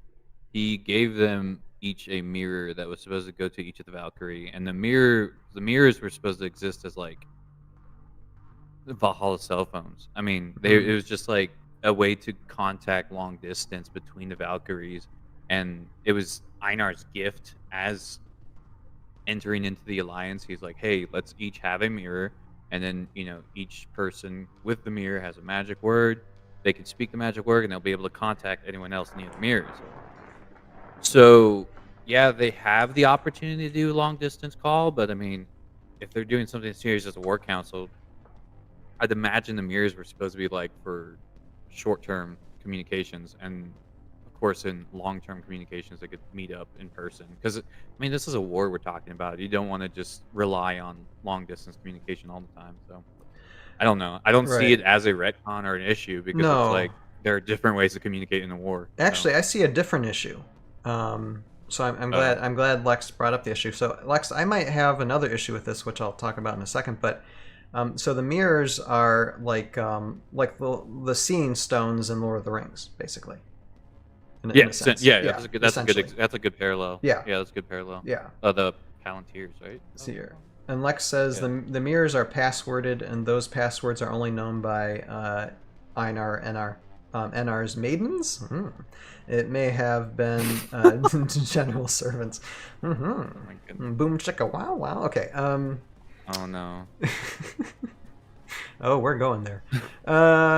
No, what I wanted to say. So no, it's interesting, but actually, I think I see something a little bit deeper, and it's at the very beginning of the paragraph here. It says, Yandar and Uller both speculated that the power of the wellsprings that grants visions of the future could perhaps be harnessed to send message to fellow Valkyrie in the past. Now, we're talking time travel here. And this type of concept, has this ever been discussed before? It's the battle of all time. Yeah, I know. Time is just an idea. I know they're talking about. I mean, you get all kinds of people all over the universe in the past, but this is a different type of concept, and actually it's a concept that's similar to what I'm thinking about doing in future seasons of Tales of Valhalla. And Lex says, yeah, there's something there. Glad it's obvious. I was worried it was too obvious. It's an interesting concept. Now, I mean, I know one thing I asked Chris when we interviewed him last year was about multiverse theory, and he totally rejected that. He's just like, no, there's no multiverses here. So I mean, when it came to talking about like timelines and such, there were definitely like rules without there being too much rules. But I don't think this type of thing was discussed. Although, like I said, I have my own ideas on it when it comes to ToV for it. But so that's the thing that I thought a person might go, So you're talking about like kind of actually sending messages and changing the past, or changing the future, basically. If they can figure it out. But I think not by all means that would change the war. Because I feel like that's an interesting concept for Heroscape to do. Right. At a strategic point for the Valkyrie to be able to do, because it ruptures everything that the war has been about. And it could change the war, throughout the entire thing. I think that's so much fun. Right. But you they just haven't figured it out when yet. dealing with time, though. You just got to be careful because it can. Oh, of course. It can turn really. But on horrible Valhalla, in a I don't think there really is time. I almost imagine it being like, and not that's the case because of Age of Annihilation speeding up the timeline essentially. But I almost imagine it being like the same day every day, like Groundhog Day, in a sense.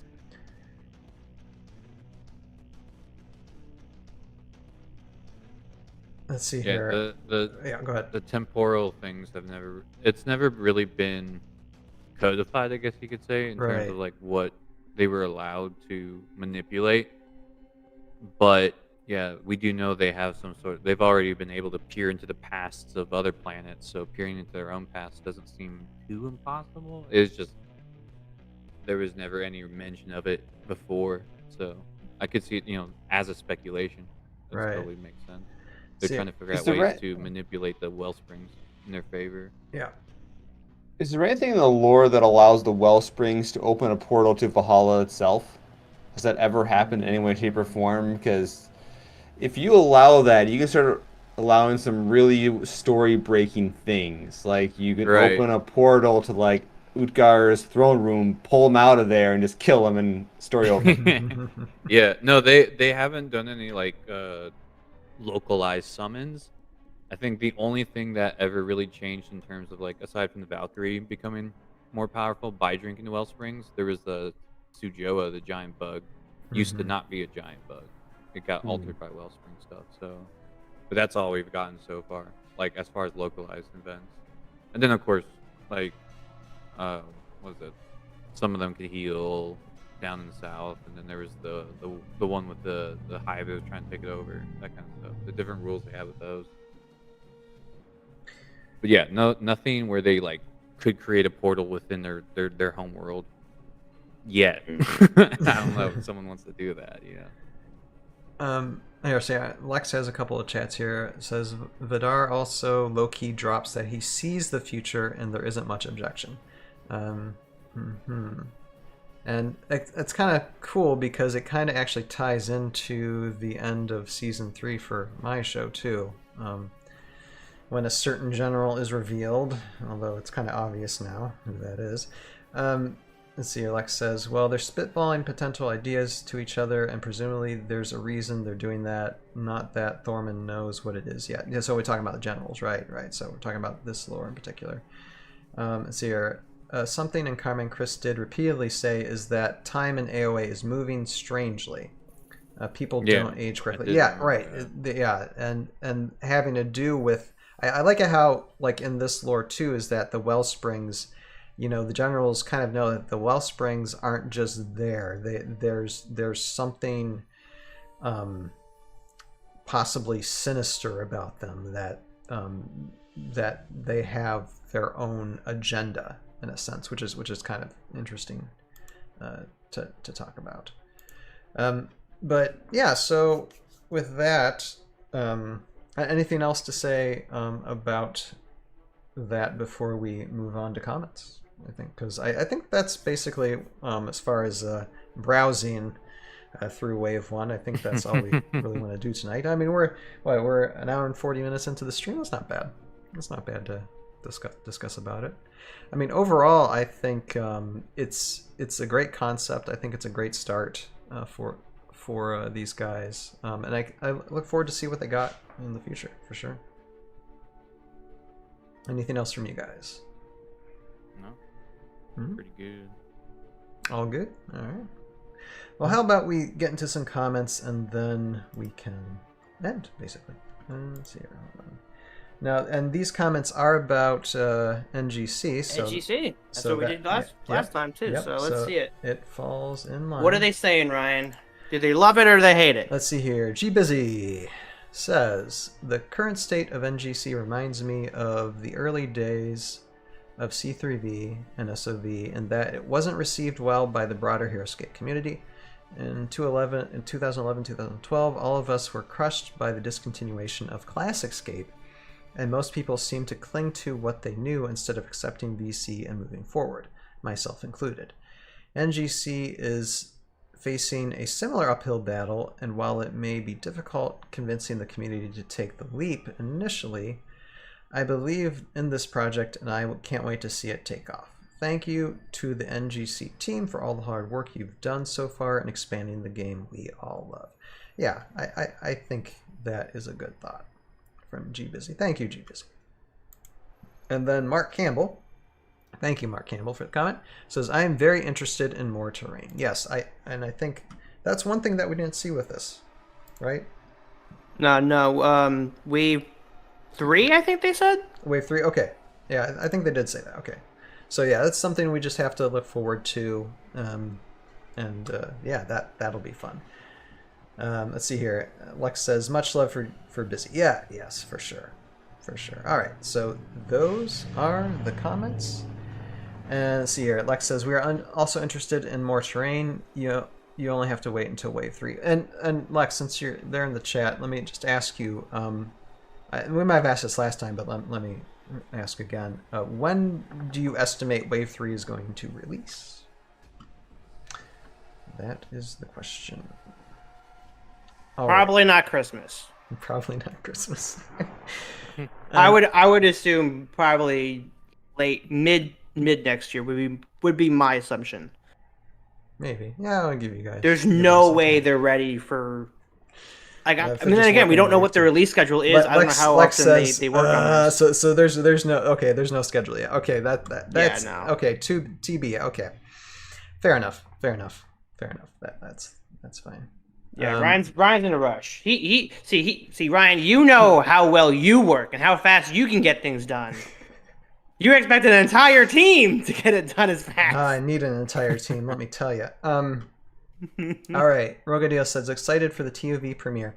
Yeah, and that's the next thing I'm going to talk about before we close. Let's see here. Lex says there's a decent chance it is late this calendar year. We are hoping Wave 2 drops in Q3. Okay, fair enough. All right. Well, how about we get into something that is going to be very special, and this is something that these three guys don't really know about because I saved this as a surprise. And I told Joe is that expect a surprise this Sunday. So I have an announcement for the premiere dates for Tales of Valhalla, The Aftermath Chronicles, Season 3, the last 3 episodes, Episode 8, Episode 9, and Episode 10. And let me show, let's see here. I have banners for them. They're going to pop up on the screen here.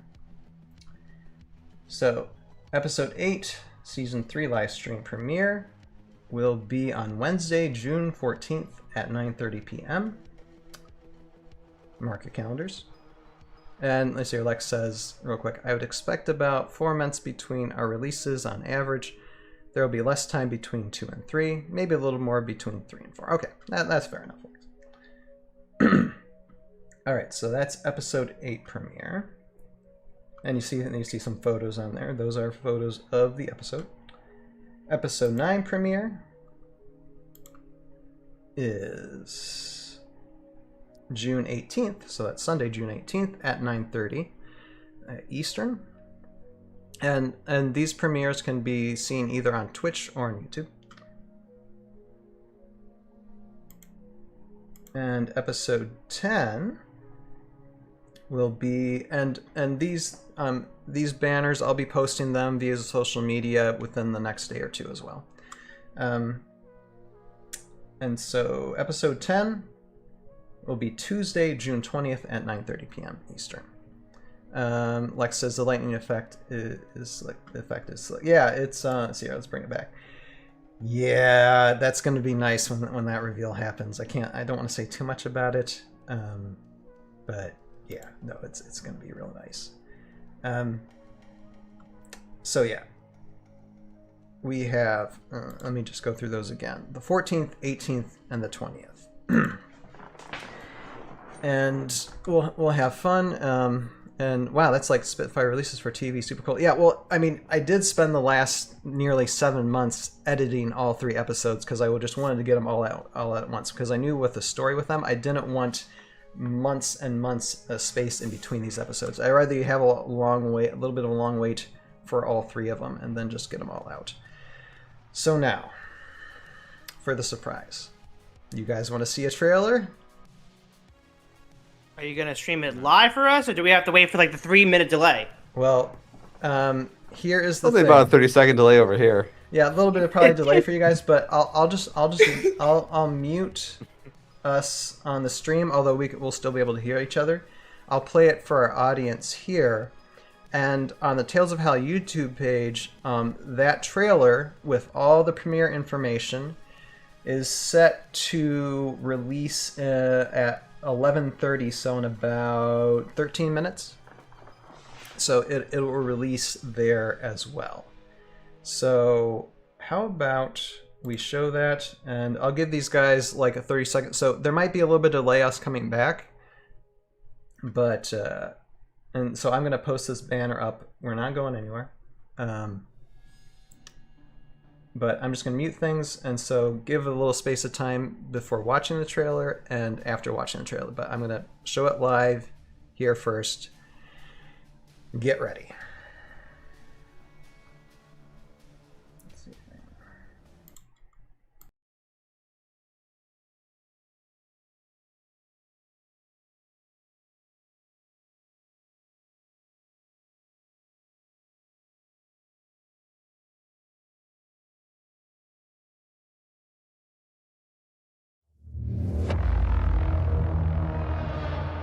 To the death, then. Now this is a fight.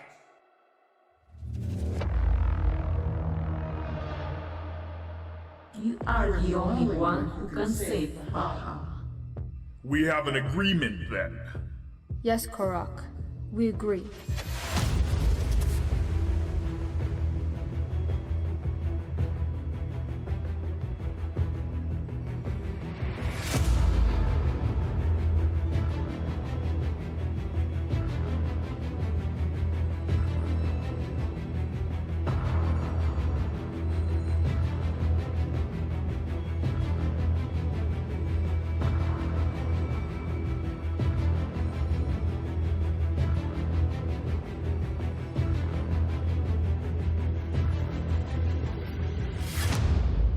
And I have a plan. We're all gonna die. What's wrong with this guy?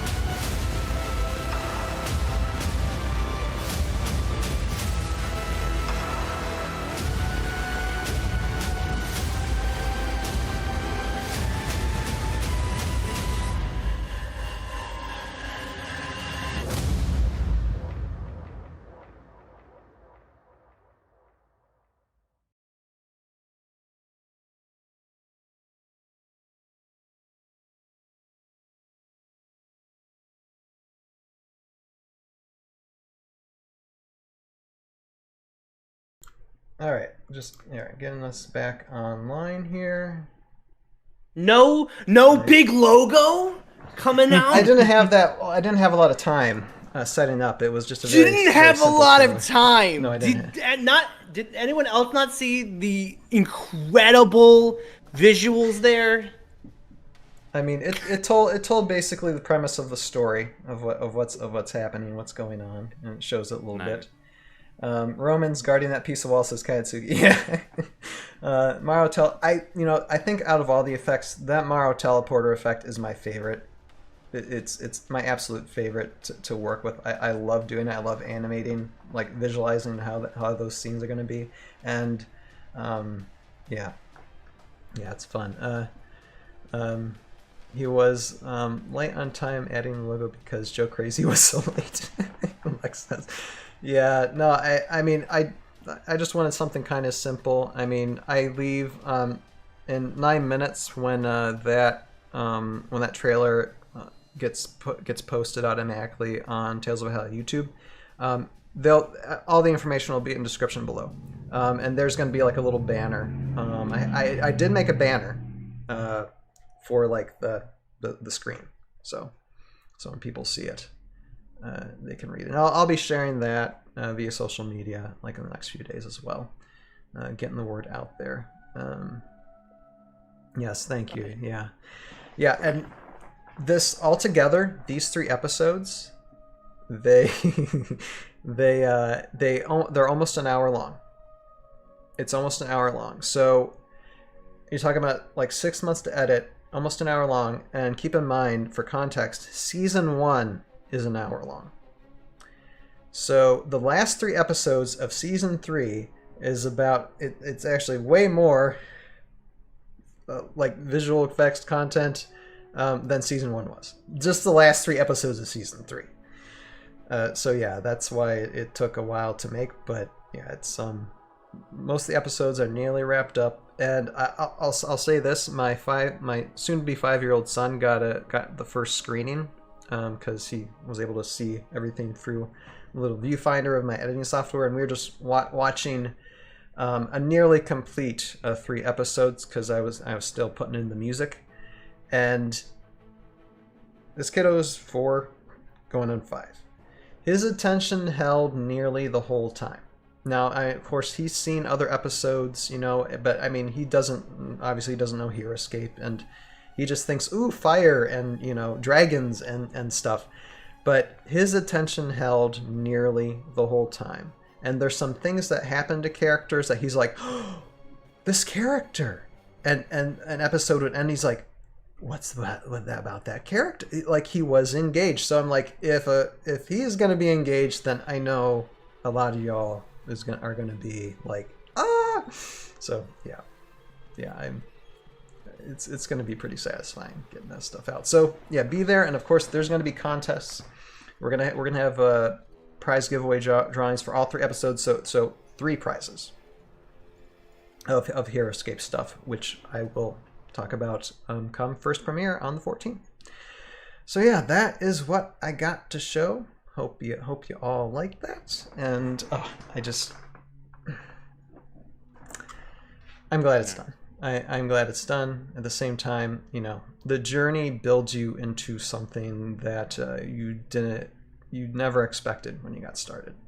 But we'll definitely talk more about that at a later time. I understand for the ToV podcast preferences, if you're listening to this on Spotify, you listen to some really good music and some voiceovers and some slides. I might have to edit around that. I don't know if I will or not, but I probably will have to. But if you're watching this or listening to this on Spotify or via the Audio Sphere, go to the Tales of Valhalla YouTube page and watch the series. You're probably not going to be disappointed if you're a hardcore Heroscape fan. All right, how about we finish this podcast? As long as you guys have nothing else to say about any of that, anything I might have left out, or I'm not good. I've been trying to get your attention, right? Yes, sir. What? That was awesome. Oh, you ain't seen anything yet. So good looking. That was like a minute and a half worth of an hour's worth of stuff. My God, I am stoked for this. I can't wait. This looks amazing. Incredible, Ryan. Unbelievable. Put up all the little words I just said on the screen. Dun, dun, dun, dun, dun, dun. If I had the time. I will do it. No worries. I'll do it. I'll do it for you. Thank you. All right. So how about we close then? Okay. Joe, go ahead. Go first. Cool. Final thoughts. Everything. Yeah. Sup, Lex. New Generation Customs. You guys did a fantastic job. I think for the first start, for Wave 1, it's a beautiful start. You guys got a long road ahead of you guys. I'm ahead. I'm going to support you guys as much as I can. Everything looks so good. You know, you guys keep it up. We want Age of Annihilation. Like I was telling my girlfriend Jill, I want Age of Annihilation as bad as anyone else. And if Avalon and Hasbro ain't gonna do it, we sure will. And I'm gonna get that. I already got the walls.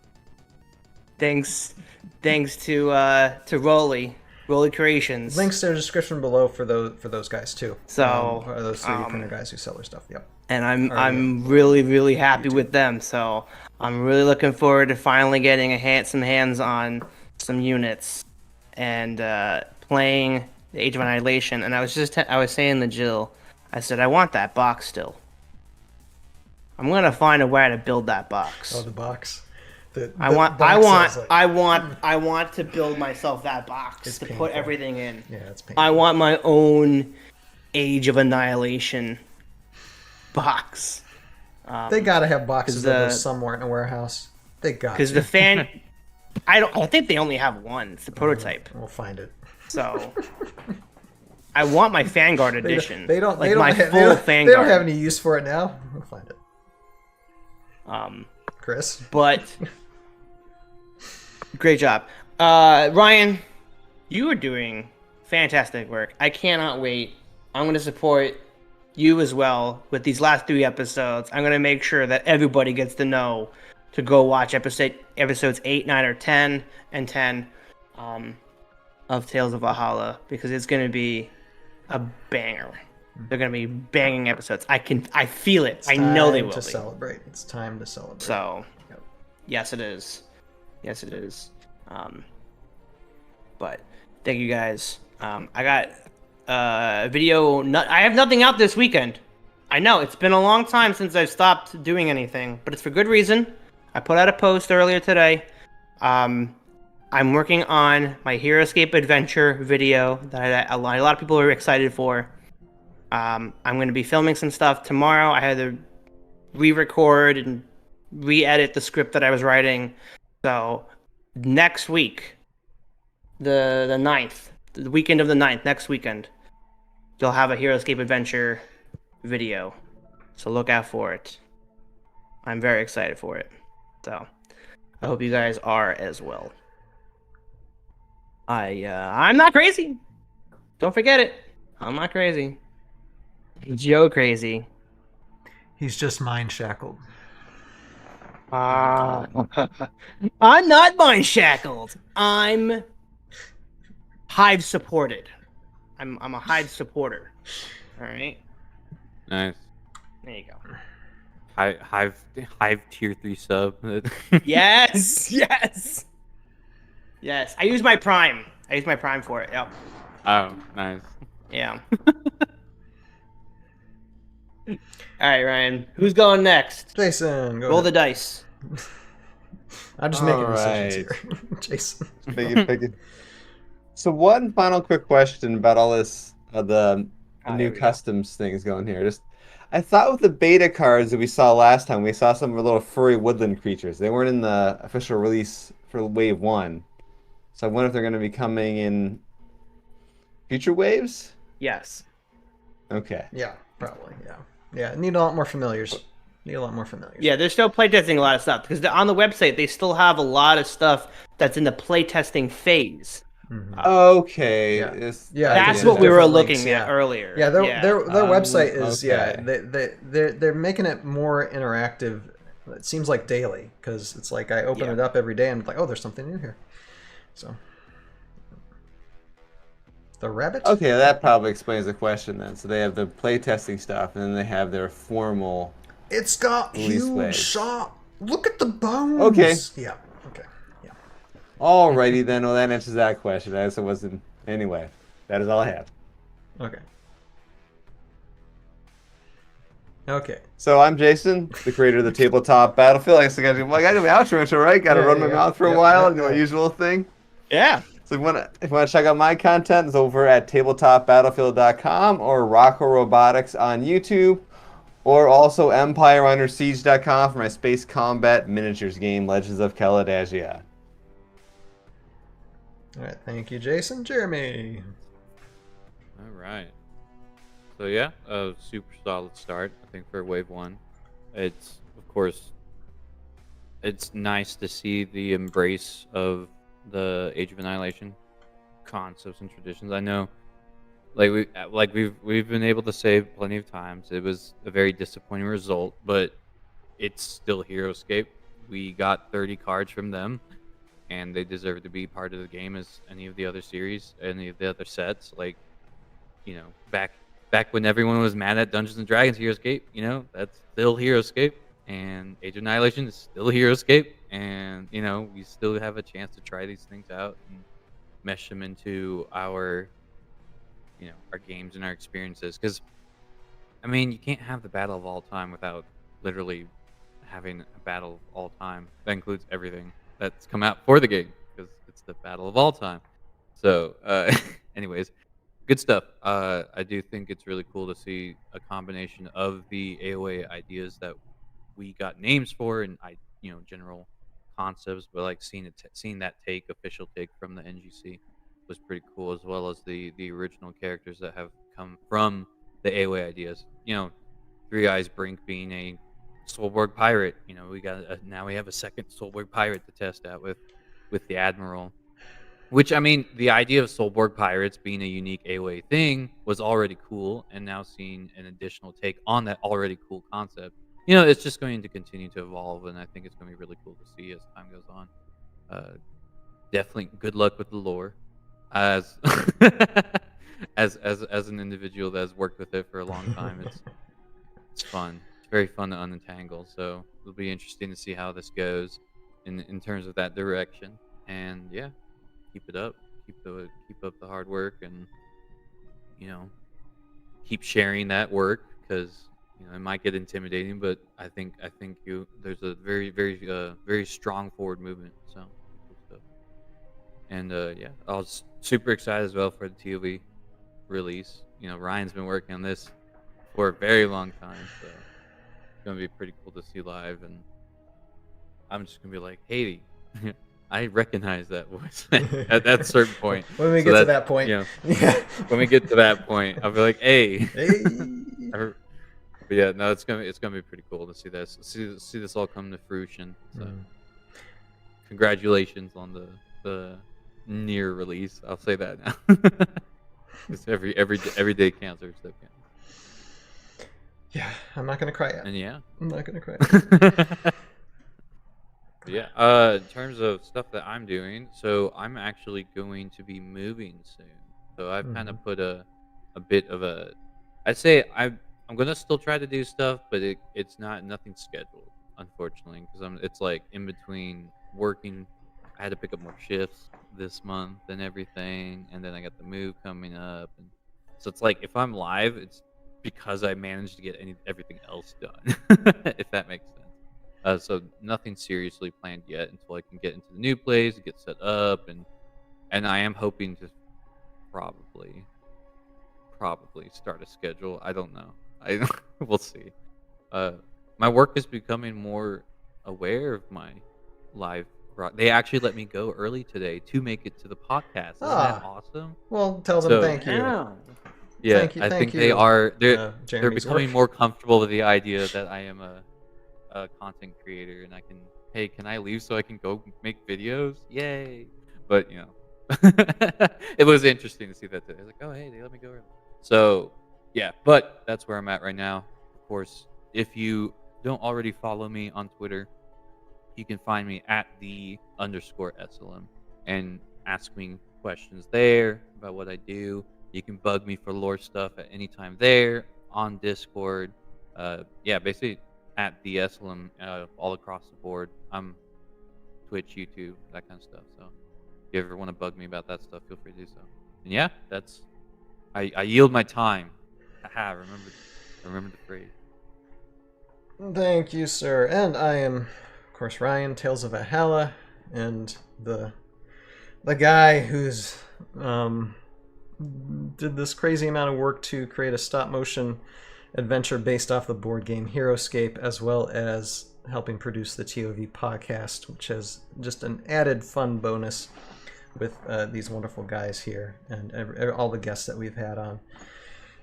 This coming week, well, we still have a little bit more to edit with these final episodes for the season. Rogadilis, good night to you. And yeah, okay, and before I get into actually what's going on this week, I just want to say when it comes to Wave 1 of NGC, again, I'm going to repeat myself, but I think like it's a good start. And Lex, I mean, you honestly didn't have to send us these packs, but I mean, it's very grand of you to do that, Lex. I appreciate you so much, and when I have time, I'm definitely gonna go through them and yeah, just thank you, sir. Thank you so much. And Rogadilis says, good night, everyone. Great seeing you all tonight. Rogadilis, we thank you, sir, and we'll definitely be talking to you in the future. There's a lot of people. There's a lot of people in places we need. There's a line. There's a line. There's a list. Out which the is door. awesome. It's fun. But also the amount of characters we have to review too. You have to be behind them. So we'll see you in like 40, 75, I think. We're not going anywhere anytime soon, which is great. Yeah, Lex. Lex. We'll there definitely we be in go. touch. Drink some wellspring water. We'll definitely get be in to touch. So yeah, I wanted to say that. And when it comes to Tales of Valhalla, and thank you everybody on the chat. Rogadale says, I anxiously await 4075. I thank you everybody who's chatted on the chat tonight for sure, as well. Always love your comments. 100+ comments tonight, which is great. I want to say when it comes to this week, this Wednesday stream, I'm going to be going through the credits for episode 10, which I'm going to list everybody who has helped, usually voice acting, taking times out of their life to read a script, to go through script reads, and then eventually, me scheduling them to show up on any day, to be in usually a hot or cold room with a microphone, freezing or sweating, going through these lines and trying to understand my direction for these series. And all three of these guys have an idea because they've been in that spot one way or another usually. And I'll keep on saying it, but I thank everybody over the years who's been on board from the beginning or who's come on board later on. Just Yeah. Can't thank you all enough. Anyway, okay. I will be more emotional episode 10. How about that? Sending hearts in the chat. Hearts in the chat, everybody. Hearts for Ryan. And then next Sunday's stream will be the stream before premiering episode 8. So I was thinking playing video games, but actually what I'm thinking, if maybe one of you guys or maybe people might join me, possibly just going through and doing commentary on season 1, season 2, and season 3 so far, and having a fun night of that. So I might do that next Sunday, as long as I have everything finished up and wrapped up. That's what I might think about doing, or just starting season 2, season 3, something to where we review everything, just go through, have it on low end, just talk through it. That's what I'm thinking of maybe doing next Sunday. So, yeah, thank you everybody. Yeah, thank you, Jeremy. But yeah, I am just, it's really cool to have accomplished this, especially after everybody sees everything that's been involved with. I mean, there are things that I want to say that I'll have to list down so I can just get through it. But that'll be basically episode 10 premiere. That'll be a long stream. I'm guessing probably a few hours because it's a half-hour episode. So, but yeah, lots to look forward to. Can't wait to show it all to you. And with that, I'm just going to, I guess, close out by saying, all y'all, you certainly have a purpose in your life. Find it, pursue it, live it. And we'll see you guys next time. Bye now.